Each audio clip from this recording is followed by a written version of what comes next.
We don't want to accept that there's actually evil that walks amongst us. But it does. And this was pure evil. The Hahn family, I felt better whenever I spent time with Henry, Jenny, and Emily. Henry was born to be a healer. Henry was the guy. In the alternative medicine world, patients would come in from all different parts of the country to see him. When you go to the clinic, it just kind of oozed of peacefulness. He had the magic. Emily had her own little table and her crayons. Her mom, Jenny, was there working in the clinic. It's kind of good therapy to be with the three of them. They did make a good team. We were business partners with Henry, and we were becoming friends. We really had a beautiful road ahead of us. He had a 10 a.m. meeting with his normal investment group. It was probably, a good 45 minutes after the meeting was supposed to start that we all kind of went, where is Henry? If he was going to be 2 minutes late, he called. We're trying to call Henry, and it was going straight to voicemail. So for him to miss this meeting would be a big deal. Yes. He just wouldn't. Something was not right. We all had a pit in our stomach, and we were trying to find a reason why that pit shouldn't be there. Emily's birthday is coming up. Maybe they took her to Disneyland. Somebody's got to go over to their house and check on them. Mark finally gets in touch with Don Goldberg. Very unusual not to get any communication from either Jenny or Henry. By midday, I decided to go to the home. From the outside, it looked normal. Went to the front door. The door was closed, but it was not locked. The two vehicles were in the garage, which you could see through the windows at the top of the garage door. Then I called 911. They came over and did a welfare check.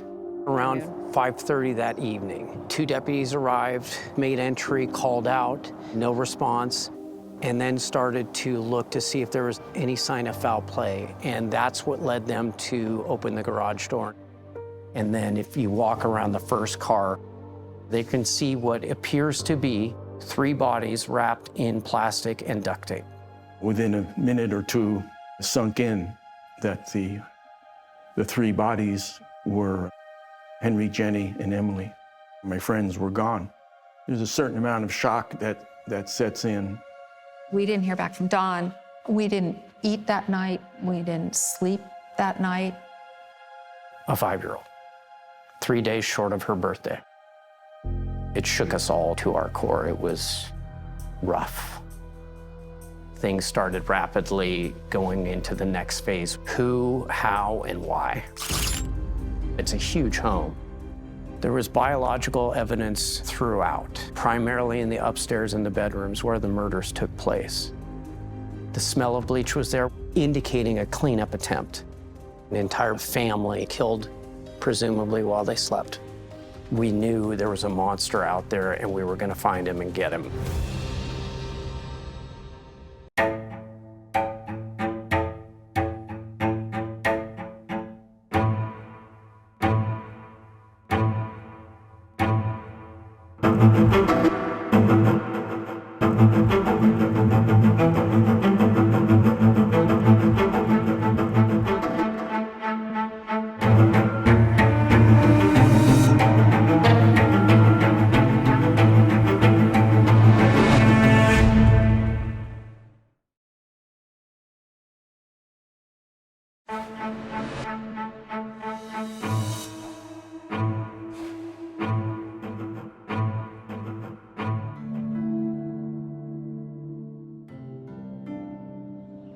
Mark and Marla Palumbo were concerned when their friend and business partner, Dr. Henry Hahn, failed to show up for a meeting on March 23, 2016.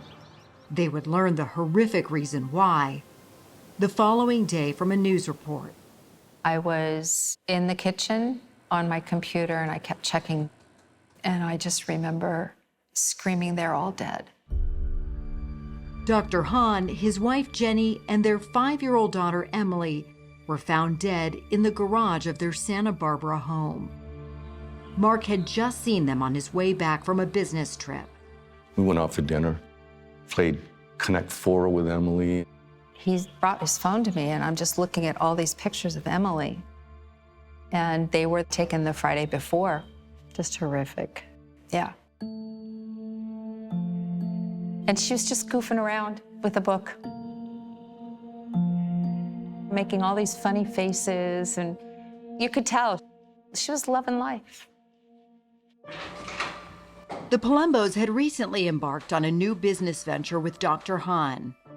I really loved the guy. I mean, he really was smart and curious and open-minded. He had to come with food and in shorts and flip-flops, you know, just no air about him. But what made you trust him? His passion. Yeah, the way he cared about people.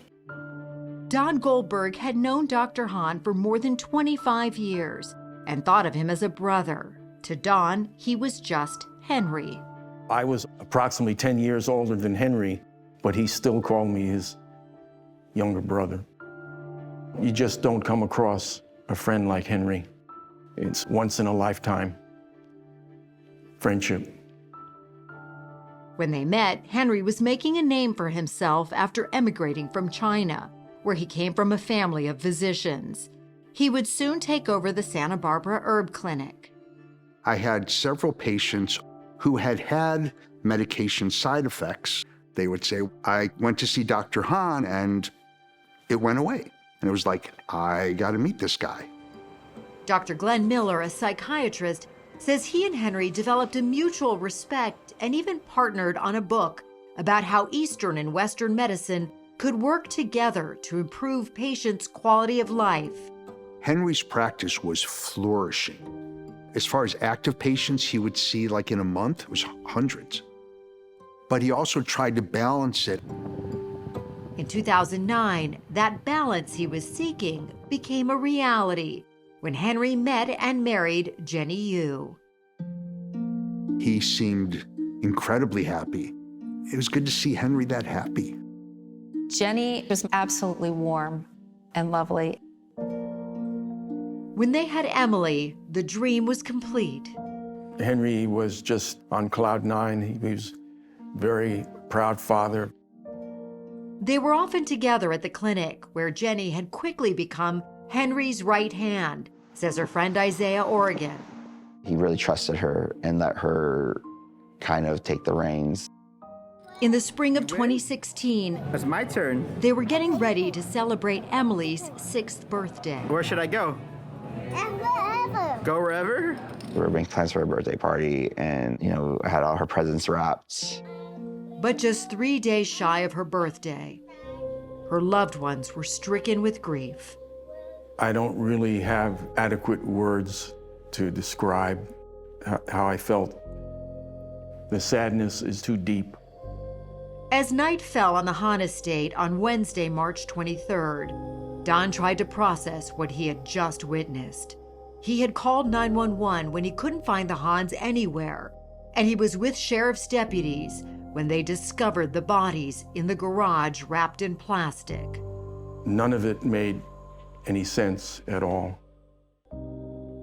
Prosecutor Ben Ladinig says it was shortly before midnight when Santa Barbara Sheriff's investigators obtained a search warrant and began to piece together what had happened inside the house. It appeared the family had been shot while they slept upstairs on the 2nd floor. Henry in the couple's bedroom and Jenny and Emily across the hall in Emily's room. Emily's room was tough to see.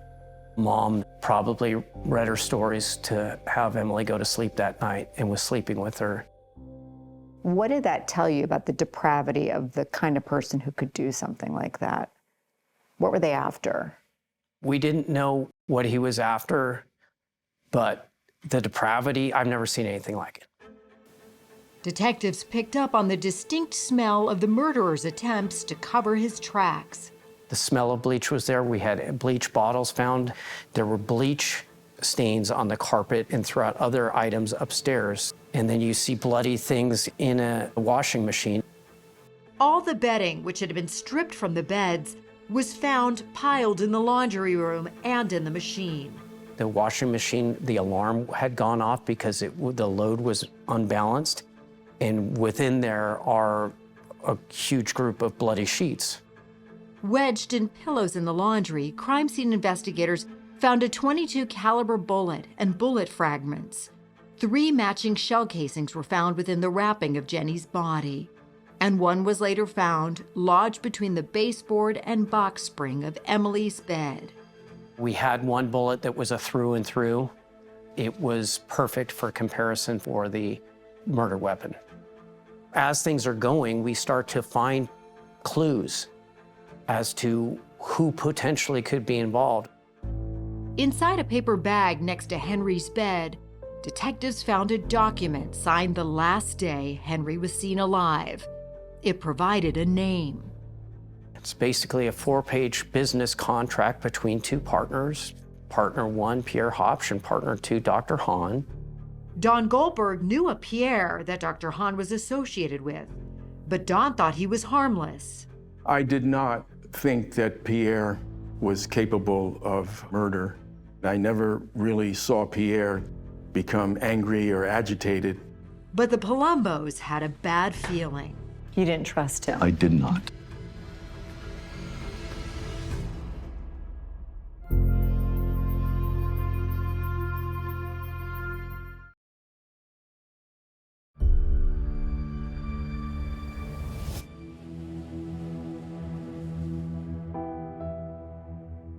This community was left with a scar.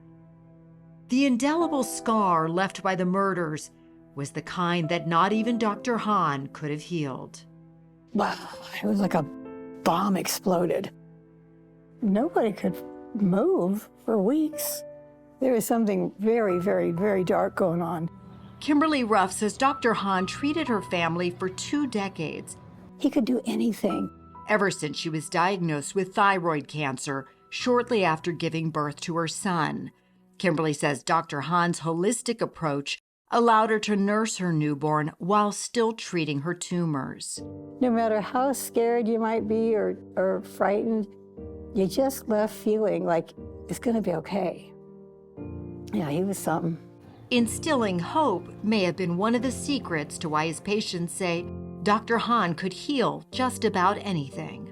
Dr. Hahn, saved my life. Sherry Buron was also a young mother with cancer when she went to Dr. Hahn.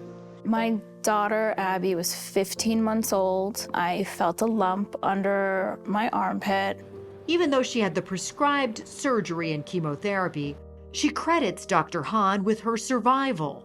There were so many people that passed away around me. He got me through it. What was the impact for you of his loss? It's the fear of if something comes back.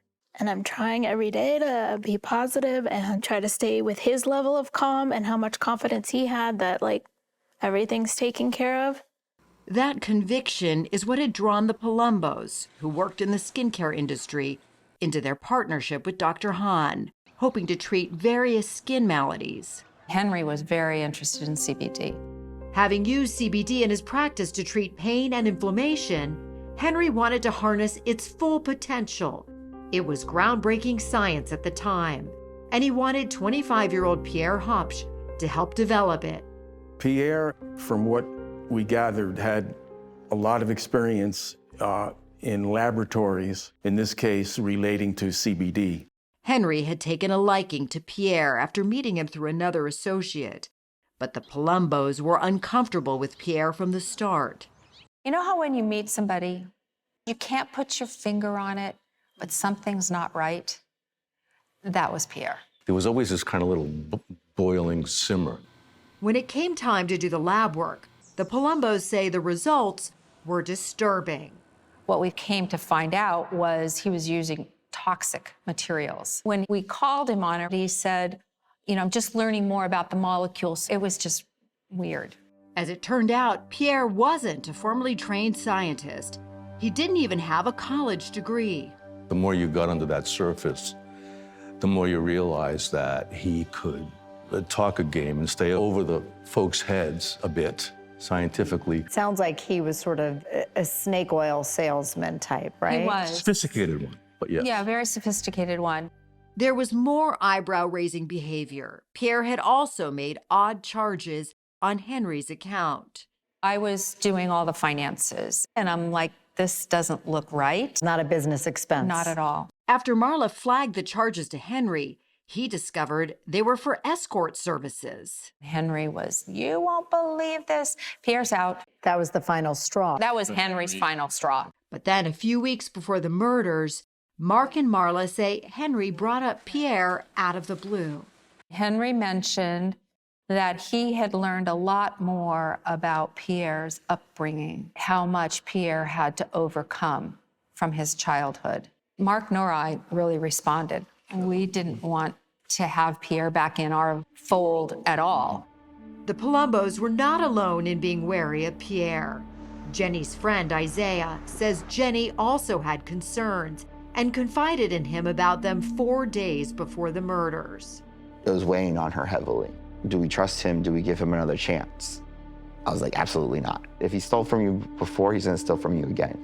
But Pierre had already ingratiated himself back into Henry's goodwill. Henry had a very trusting nature. Henry had shared with me that Pierre told him that he was ill, that it was late-stage cancer, and that he was going to do what he could to help Pierre. Using Henry's good nature by lying to him, by manipulating him.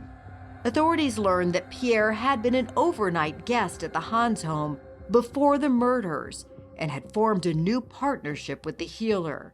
There was that contract found in the master bedroom they had signed the last day of Henry's life. But prosecutor Ben Ledinig says it didn't seem legitimate. It was like a college sophomore drafted it. It was not notarized, not witnessed. Detectives had found something else of interest.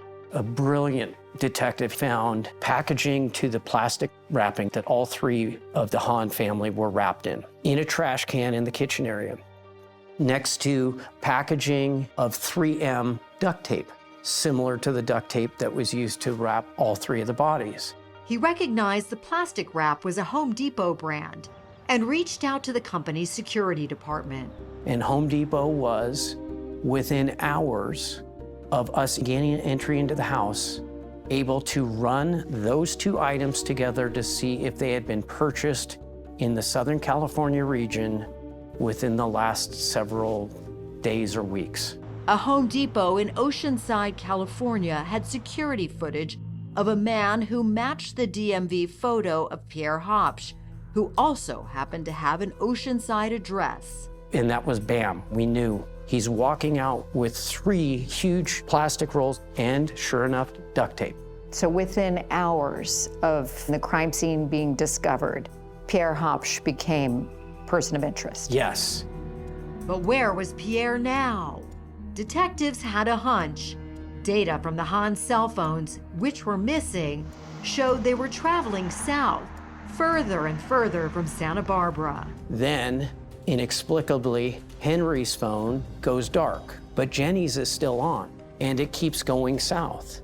We're getting basically digital footprints leading down to the Oceanside area from a dead woman's phone.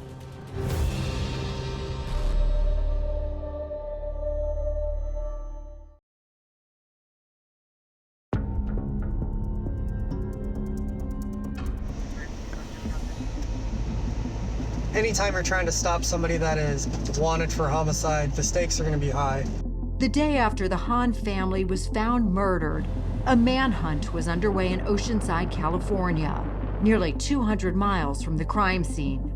Sergeant Anthony Flores and his partner were part of the local Oceanside police team assisting the Santa Barbara investigation. We had come in to work with our special enforcement section, and we were going to be the stop car for that day, if given a window of opportunity to take him into custody or potentially stop him. Meanwhile, undercover detectives were conducting surveillance at the residence Pierre Hopsch shared with his father and updating all units, including the homicide team that had driven down from Santa Barbara with prosecutor Ben Ledinig. All of a sudden, we get chatter on our intercoms, Dad's on the move. The surveillance team followed Pierre's father as he drove to a Walmart parking lot, where security cameras captured him meeting up with none other than Pierre. That's Dad driving in sedan, And then you see the Lexus following shortly behind. They appear to be communicating briefly together. You can just see that trunk pop on Dad's car. After transferring 2 large duffel bags to Pierre's car, they both drove off. We got to move quickly. It was a little after midnight, and we just got the update that the suspect was on the move. As we're traveling, we're hearing that he's pulling into the ARCO station. He had a few miles of a head start. The other units and Ladinik had pulled over by the ARCO station, waiting for the arrest team to arrive. And all of a sudden, you see an unmarked car drive right through the middle of that intersection. Sparks fly, and it just basically comes in and pulls in and lays on the brakes. 2 huge dudes get out of the car and pull a gun on him and prone him out. And our eyes are like saucer. We're like, whoa. Wow. It's 200 miles away that this investigation started, and it culminated here. Sergeant Flores had handcuffed Pierre. What do you remember about that arrest? I remember it going down really fast. All of our senses were heightened. Within 48 hours of the murders, investigators had the Hahn family's alleged killer in custody. Pierre Hopsch waived his Miranda rights and started talking to detectives. What he told them was something out of a spy thriller. He claimed that his life was in danger. Over the past couple of days, I kid you not, I've been shot at. Probably about 5 individuals so far that I shot in self-defense. He claimed he was being targeted because of a scientific marvel he had invented. What does it do? It's a very, very advanced energy source. It's a quantum kind of energy source. I think probably at least 15 individuals who have been connected to this project are dead. Pierre said he had gone to Dr. Hahn's house earlier in the week to install one of his perpetual energy devices, and that the plastic wrap and duct tape he was seen purchasing were for that purpose. Dr. Henry, we signed a contract together. He was going to facilitate taking the technology out to China. Loved the guy to death. He really liked this project. Pierre said he had left Santa Barbara around 2 p.m. on March 22nd, the day before the murders, after signing the contract. But detectives pushed back. There's more to this story that you're not telling me. Dr. Hahn is dead. What? I had no clue that. Oh my gosh. Everything was perfectly fine when I left. Pierre was adamant he would never hurt the family and insisted the shadowy figures who had been after him had killed the Hahns and were trying to frame him for murder. I invented a technology that changes the world at oil companies, and people don't want this technology out there. It was this massive conspiracy to keep this next level energy system from getting out to market. James Bond, Mission Impossible, this fantastical life. I jumped out the window. Pierre's outlandish story continued. But then detectives received an unexpected call from someone who claimed to have information about the murders. I'm a pretty rough around the edges guy. I have rough around the edges friends. TJ Dorito was a marijuana grower who said Dr. Hahn had approached him about supplying CBD-rich strains. TJ had also met Pierre. Dr. Henry had told me that he was like a prodigy street chemist. He had done some stuff that was ahead of his time. So a little bit of a mad scientist, perhaps. Yeah, I would say. Yeah. According to TJ, Pierre had a penchant for making up grandiose stories to seek attention, but he befriended him nonetheless. He was that awkward kid that wanted to fit in, and I was the guy in high school that stuck up for kids like that. So I took an interest in him in that regard. You think he trusted you then? Oh, he absolutely trusted me. As TJ revealed to detectives, Pierre had reached out to him via text the morning of the murders. The message sent at 9:39 a.m. said, "I need your help with something urgently, like it's urgent." What was he asking for? He needed my help moving something. He says Pierre told him he was in Santa Barbara and needed to talk face to face. So TJ had him come to his house in Thousand Oaks, about an hour away. The first thing out of his mouth, "Just so you know, I'm a monster." He had told me right then and there that he had killed Dr. Henry, his wife, and his child, and needed help. Did he give you details of what he did? He did. TJ told detectives Pierre said he had tried to put the bodies in his car, but they wouldn't all fit, and Henry was too heavy. Details Ladinig says only the killer would know. How the killings were done, how the bodies were wrapped up, how he had the doctor's phone. TJ told detectives Pierre had also revealed his motive, $20 million that he planned to drain from Henry's accounts after killing the family. TJ says he didn't know if what he was hearing was another one of Pierre's far-fetched stories, and until he knew for sure, he decided to play along. I just wanted to get him out of the house and confirm whether what he had just said was true or not. I said, let me work on it and I'll call you later. Once Pierre was gone, TJ tried to reach Dr. Hahn and anyone who might have information, to no avail. I didn't want to call the police because I wasn't sure yet. It was chaotic. It was scary and also confusing. Pierre kept messaging him. Around 5 p.m., when TJ still hadn't provided any assistance, Pierre texted him with a proposition. Want to come to Vegas tonight, I'll pay. What did you think the reason for that all of a sudden trip to Vegas? At that point, I wasn't sure. It didn't sound right. It was probably going to kill me and somehow make it look like I had something to do with it. You were going to be the fall guy. Right. TJ made up an excuse why he couldn't go, and Pierre would send him one final text at 7:35 that night. Yep, I'm screwed. They just found everything. My life's over. Only if I'd got to it all sooner. Ladinig says Pierre had just returned to the crime scene with a big truck to transport the bodies, but law enforcement had beaten him to the scene. He knew his goose was cooked.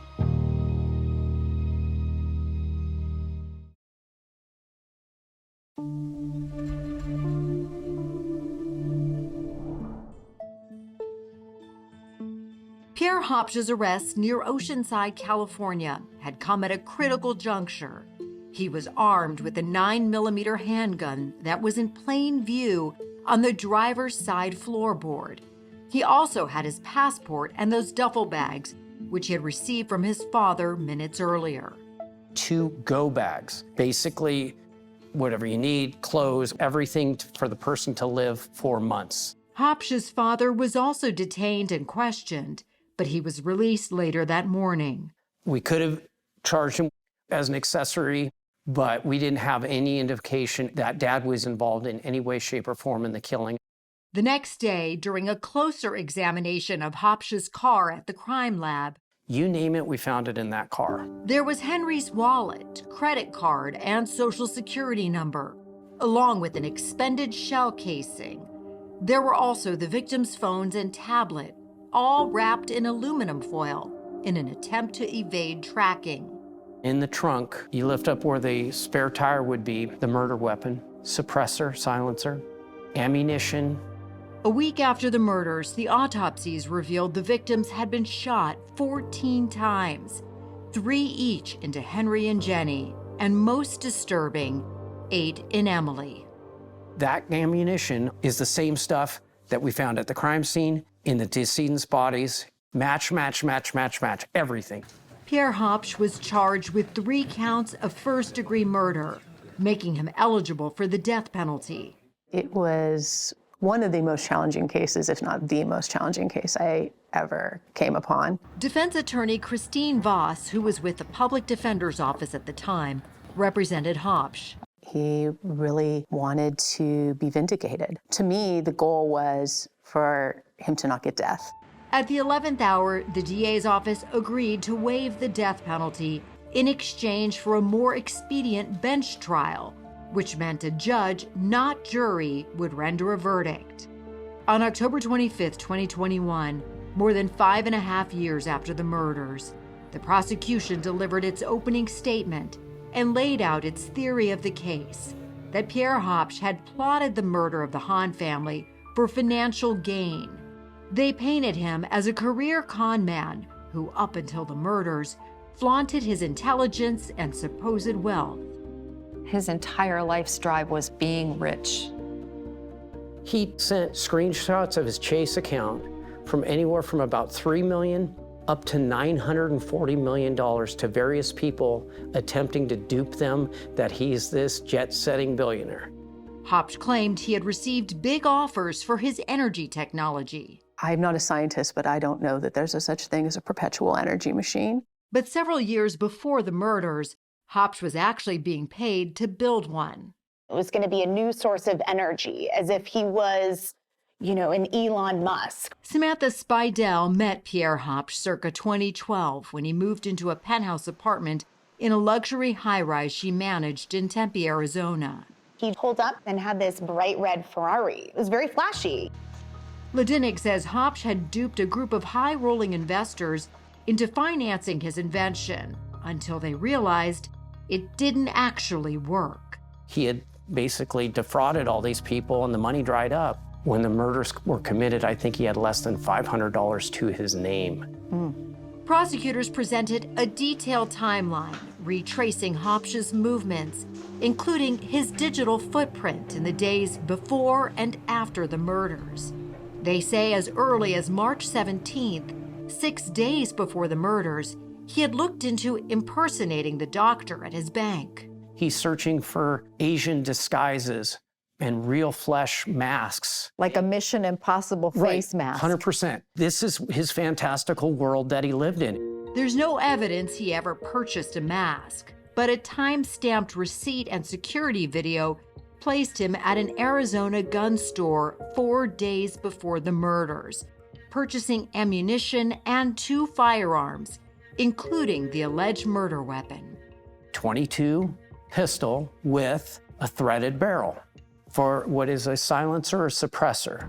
On March 20th, he was back in Oceanside, California, buying supplies before driving up to the Hahn's house under the guise of installing the energy machine. Instead, Ladinig says Hopsh bugged Henry's computer with a spyware app called a keylogger. What keyloggers do is every stroke, every click of the mouse, every navigation page you go, it documents all of it. To their surprise, investigators also found the keylogger on Hopsh's laptop. On March 21st, while Hopsh was still at the Hahn's home, the keylogger had recorded chilling search terms on his laptop. What part of the skull is more penetrable? What ammunition would be better? As a guest in Dr. Hahn's house, you'd been staying there for the 2 nights before, planning this execution-style murder. Yes. Pierre Hopsh left the Hahn residence on March 22nd, but prosecutors allege he went back around 4 a.m. the next morning to carry out the murders. They say later that day, he began frantically trying to siphon money from Henry's accounts. He's using phones, he's using fake email accounts, he's doing all these things from personal identifying information of Dr. Hahn's that he stole earlier that week. A Chase fraud alert had flagged an attempted payment for $72,000. Meanwhile, Hopsh also rented that big truck he allegedly drove to the crime scene, hoping to move the bodies. There are black and whites all over that house. The crime scene's being processed. The Palombos say the meeting they were supposed to have with Henry just hours after he was murdered had foiled Pierre Hopsh's plans. He thought that he had that whole day to clean up his mess before Henry would be missed. I think we screwed it up for him, happily. That's when prosecutors say he fled, driving south toward Oceanside. Ladinig argues Hopsh's subsequent searches betray his guilty conscience. Is car searched entering Tijuana? How crime scene investigation works? And how long do fingerprints take to process? Incredibly, he even consulted an online psychic named Count Marco and asked him, "Will I get caught for what I did?" And Count Marco replies, "Well, what did you do, Pierre?" Pierre Hopsh never gave Count Marco an explanation. But on the stand, he couldn't stop talking.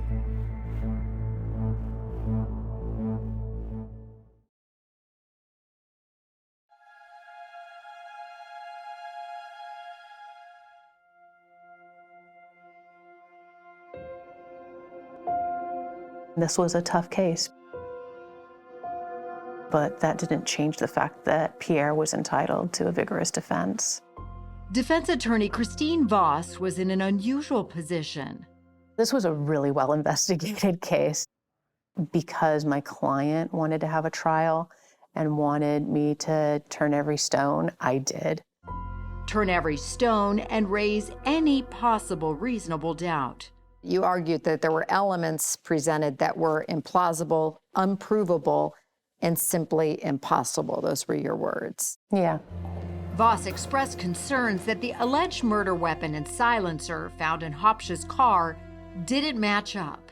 It absolutely did not connect to the firearm that they believed was the murder weapon. She seized on discrepancies in the location data from Hopsh's car and phone that the prosecution had used in its timeline. He could not possibly have been in San Diego and Santa Barbara simultaneously, or Thousand Oaks and Santa Barbara simultaneously, but that's what the GPS data showed. And she attacked the credibility of the prosecution's star witness, T.J. Dorita. Voss questioned why Dorita waited nearly 2 days to contact authorities and argued in that time he could have gotten details about the crime scene that the prosecution claimed only the killer knew. It was not the best kept crime scene. He was making various phone calls after he heard about the death of Dr. Hahn. But Voss concedes much of Dorita's testimony was corroborated by the evidence. This case was over within the first 72 hours. In fact, the only witness who provided testimony that someone other than Pierre Hopsh was the killer was Pierre Hopsh. During 3 days on the stand, he repeated the action-packed account he had given detectives about having shootouts with shadowy figures. Now he said he was sure they were sent by the Department of Energy. It sounds like there'd be a trail of bodies, but yet is there proof of this trail of bodies anywhere, to your knowledge? No, which further made him believe it was the Department of Energy. And what about all that evidence investigators found? The DOE planted them there. It's all a frame. All that stuff is framed. The banking stuff, frame job. What's in my car, frame job. It was difficult for me to embrace Pierre's testimony. Do you think he himself believed some of the things he was saying were true? Oh, yeah, definitely. He was obsessed with the government. Samantha Spidell attests there were some kernels of truth in his stories. Pierre mentioned that his dad had ties to the CIA, and I could tell that he wanted his dad's approval. When his father died in 2023, his obituary stated he was a key player in clandestine Central Intelligence Agency operations during the 1980s. Hopsh also told Spidell that his sister was going to star in a reality TV show. She got cast on a Newlyweds reality show, and Pierre was going to be in it. Come to find out, that was true. In fact, both Hopsh and his father made appearances on the second season of the Bravo TV series Newlyweds the first year. Start by filling that up. Pierre was even shown giving his brother-in-law a cooking lesson. More black pepper. But prosecutor Ben Ladinig argued any grains of authenticity in Hopsh's life were far outweighed by deceit. You called him a lying liar who lies about lying. Right. Lie, lie, lie, lie. Hundreds of lies we found on him. His life was a con. On November 24th, 2021, Judge Brian Hill would get the case. None of Pierre Hopsh's family members attended his trial. The judge made his ruling, guilty on all counts. The judge, when he issued his ruling, said his decision was beyond a shadow of a doubt, absolutely no doubt of Pierre Hopsh's guilt. Yeah, very satisfactory to hear that. I wasn't surprised. And what was Pierre's reaction upon hearing that ruling? Well, he was visibly disappointed. On April 15th, 2022, Pierre Hopsh was sentenced to 3 life terms without the possibility of parole. It was little comfort to those still mourning Henry, Jenny, and Emily. I don't understand how there really could be justice. He's still alive, and they're not. He took precious moments that we'll never get. I want him to feel every pain possible for what he did. Not enough bad things can happen for him. Nearly a decade after the murders, the wounds are still raw. It's hard to think of them. He was a really good man. You don't replace a Henry Hahn. No. Pretty much every day I think of Henry and Jenny and Emily. There's an old phrase that a good man in a good family lives for a limited time, but a good name shall live forever. They lived too short, but their name lives on forever.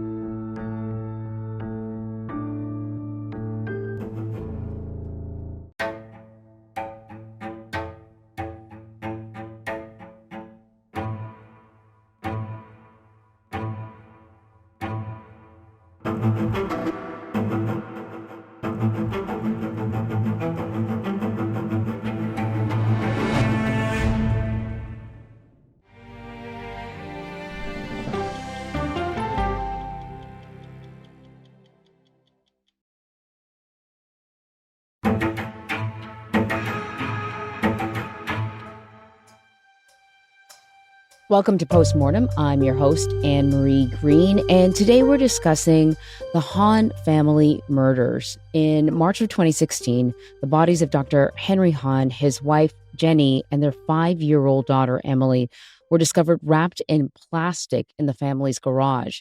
Now, there is a lot to get into here. So joining me now is 48 Hours correspondent Natalie Morales, who worked on this hour. Natalie, thanks for joining us again. Thanks for having me once again, Anne-Marie. And of course, a reminder to everyone that if you haven't listened to the 48 Hours episode that we're about to discuss, head on over to your podcast feed. You'll find the full audio version there. Take a listen and then come on back. So shortly after police discover the bodies of Dr. Hahn and his wife, Jenny, and their daughter, a trail of evidence led them to Pierre Hobsch. He's a former business associate of Dr. Hahn's. And in the hour, the prosecutor called Pierre a lying liar who lies about lying. It certainly seems like he was able to spin stories quite well enough to, endear himself to some pretty smart people. What do we actually know about Pierre, though, and his connection to Dr. Hahn? Well, Dr. Henry Hahn had hired Pierre to develop a CBD product, and it was part of his new business venture that he had started with a couple of other partners. But he then fired Pierre once he discovered that Pierre had been using his credit card to charge for escort services, among other things, on his business account. However, just weeks before the murders, it seemed like Pierre was able to get back into Henry's good graces. Now, prosecutors, as you mentioned, describe him as a lying liar who lies about lying, and they describe him as a career con man. I should point out he was never convicted of previous cons, but Pierre did tell authorities, though, that he didn't have a college degree, but he lived in a college town in Arizona. He would go to the library a lot. He was self-taught. He was fascinated with the idea of energy and technology. And according to prosecutors, this wasn't his first con. Allegedly, Pierre had duped a group of investors in Arizona into giving him money to build this so-called perpetual energy machine. And his story then just grew from there. You know, Pierre's like one of those sort of characters that we see that you think, gosh, you were able to endear yourself to many, many people who are smart and who are good with money. If only you had funneled that in a different direction, you know. But let's talk about this perpetual energy machine. Pierre's own attorney said in the hour that you don't have to be a scientist to know that a perpetual energy machine does not exist. Yeah, it implies it just, creates its own energy source. So according to the prosecution, Pierre apparently did demonstrations for this group of investors back in Arizona. However, in those demos, twice they found an external energy source that was sort of plugged into this so-called perpetual energy machine. The first time, apparently there was, like a car battery that it was connected to. And the second time, investors actually traced back and they found what were like wires running underground into this prototype. So, we did try to reach out to these investors in Arizona. Unfortunately, we didn't hear back from any of them. I think what was particularly challenging about this hour is, of course, there's a young child who's killed. Like he kills the entire family. And I was hoping as the hour was unfolding to hear, and they found Emily in the bedroom sleeping or something like that. I thought, why a child? I think that's the hardest thing to try to understand, wiping out the whole family the way he did. And little Emily, who was just 3 days shy of her 6th birthday.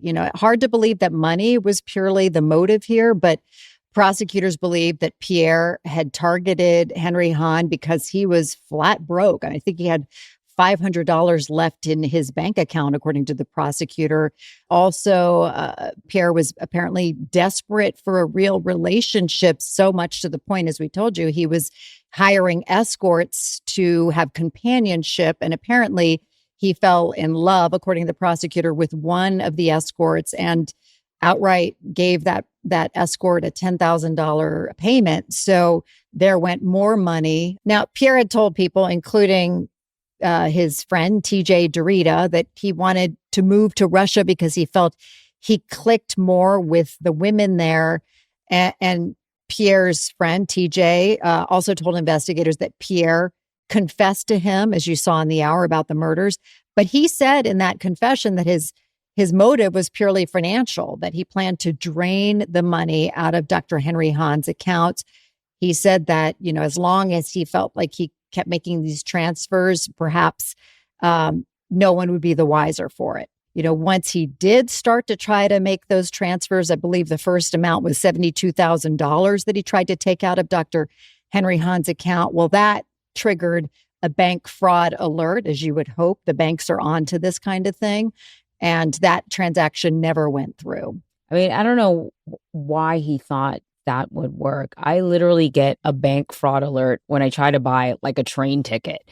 I mean, the banks are really sensitive to this stuff these days, right? So right, especially this went against Dr. Hahn's usual. I mean, if there were big transfers like that, maybe it would pass. But in this case, Dr. Henry Hahn wasn't that kind of man to just transfer that amount of money like that. So here's the thing about the scene. This is a guy who, thinks he's planned everything out, but then he's left with a very, messy crime scene that he tries to clean up, but he's kind of unsuccessful. Investigators find bleach stains and bloody sheets in the laundry room. And very quickly, police zero in on Pierre as a person of interest. Yeah, that's right. The prosecutors believe that, Pierre's plan was to get rid of the bodies, to clean up the scene, make it look like the Hahns were actually missing instead of dead. But he doesn't account for the weight of the bodies and being able to fit the bodies, all 3 of them, in his car. Keep in mind, there was this business meeting that very next morning, and Mark and Marla Palumbo, friends and business partners of Dr. Hahn's, they start to call and they're worried. And that's when they send Don Goldberg, who's such a good friend of Dr. Hahn's, to go check out the house. And that's when investigators are then called to the house and they discover the bodies and this horrific crime scene. The other kind of component to this investigation is that there was a huge amount of digital evidence that led investigators to Pierre. So this is a guy who's supposed to be pretty savvy, right, when it comes to computers, but he leaves like this tremendous digital footprint. Right. Let's start first with the fact that he had placed this keylogger device on Dr. Hahn's computer, but also he left it plugged into his computer so that all the keystrokes were basically tracing right back to Pierre's computer. Security video was also found placing him at an Arizona gun store 4 days prior to the murders, purchasing ammunition and 2 firearms, including the alleged murder weapon. Now, investigators also traced the plastic wrap that was found used to wrap the bodies to a Home Depot in Oceanside, that's Southern California, right near where Pierre lived. So they go to that Home Depot. And as you know, with Home Depots, they have great surveillance footage. So they had footage of him leaving the Home Depot with that plastic wrap and also duct tape. I was also impressed with how rapidly Home Depot was able to pinpoint where these purchases were made. I feel like I've done several postmortems where we've talked about Home Depot being like clutch when it came to investigating. It's remarkable. I mean, I just reported on another story in the Fandrich case where the video surveillance footage from Home Depot was crystal clear. It could spot the suspect at the time leaving with a big package of goods and even having the receipts. You know, Home Depot keeps track of the receipts. So once they identify the time of purchase, they can go back into their receipts in their computer system. And that's where they then are able to track the surveillance footage as well. It's unbelievable. And then Pierre was also captured on surveillance camera meeting his father in a Walmart parking lot. That's where the father gave him 2 big duffel bags, which investigators say were go bags. Go bags meaning, you know, a bag that had enough supplies and clothing that he could live on for months. We should say Pierre's father was not charged with any crime in that. There was no indication that Pierre's father was involved in any way, according to the prosecutor. But Pierre also took with him the victims' phones. He had wrapped the phones in aluminum foil, trying to evade any sort of tracking. I had no idea wrapping phones in aluminum foil was a thing, but it doesn't seem like it would work. Not always. And in this case, you know, it was maybe not wrapped well enough, but investigators were able to track one of the phones. It was pinging all the way to Oceanside, California. Yeah, it actually became really sort of pivotal when it comes to the investigation. So after the break, we're going to talk about that. We're also going to talk about his defense in court. Welcome back. So investigators closed in on Pierre at a gas station in the Oceanside, California area. He was arrested nearly 48 hours after the murder. Not a lot of time goes by. And ultimately, the evidence points to Pierre and no one else as the Hans killer. Yeah, I mean, and the evidence, there was plenty of it right in Pierre's car. I mean, they found Henry's wallet, his credit card, social security number, an expended shell casing, which would trace back to the bullets that were found in the victims' phones. And as I pointed out earlier, all wrapped in aluminum foil as if trying to evade being tracked. They also uncovered some pretty damning internet searches, according to investigators. Pierre made in the hours following the murder. You know, he asked, is a car searched when entering Tijuana? How do crime scene investigations work? How long does it take for fingerprints to process? And the interesting one, he consulted an online psychic named Count Marco, and he asked, will I get caught for what I did? And Count Marco replied, what did you do, Pierre? Well, you know, and I think investigators were the ones who were able to answer that. Yes, Pierre, you will get caught. And he did. Indeed. Absolutely. It's a very smart response. And I wonder how much those psychics hear. And you know what I mean? And you wouldn't want imagine them to the confessions they get. Can you imagine? And also I'm sure they don't want to be wrapped up or implicated in anything. So just, you know, keep it vague. So as we discussed a little bit earlier, Pierre had actually confessed to murdering the Hahn family to a friend of his, TJ Derrida, just hours afterwards. While Pierre was in custody, detectives get a phone call from TJ, who then tells them about Pierre's confession. But he waited 2 days, Natalie, and I kept on wondering, like, what what are you doing? What took you so long? I know. And we asked TJ Dorita that point blank. He said that Pierre always told these bizarre, outlandish stories. So he wasn't quite sure what to believe at that point. He was making phone calls to all of Dr. Henry Hahn's office, to his business associates, trying to track him down to see what was true, what wasn't true. Now, once TJ learned that the murders had happened, he said he then started to worry that the police would think that he was somehow involved.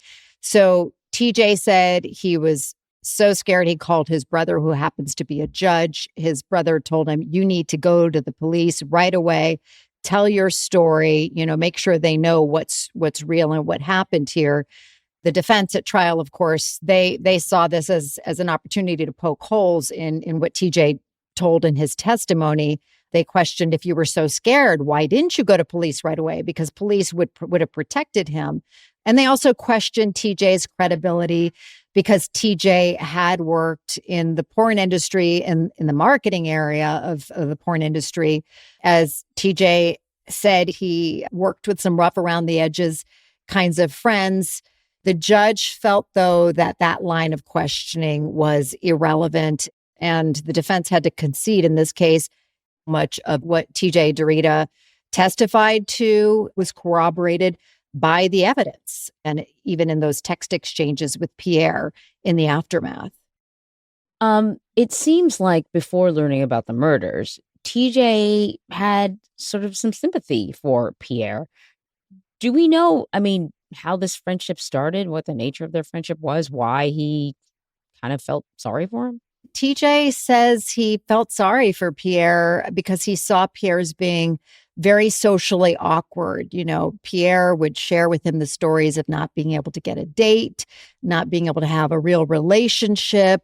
And TJ said he was always that guy in high school that stuck up for the kids who were bullied. He was just that kind of guy. So he tried to make him feel like he belonged. Pierre would send him pictures of himself working out at 4 a.m., looking all buff, just to try to make himself feel like he and TJ could hang and be friends. TJ said he just kind of went along with it because he felt bad for him.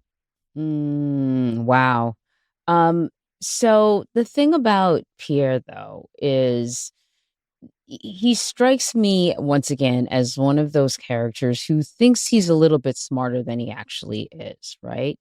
So he waives his Miranda rights and he talks to detectives without his attorney present.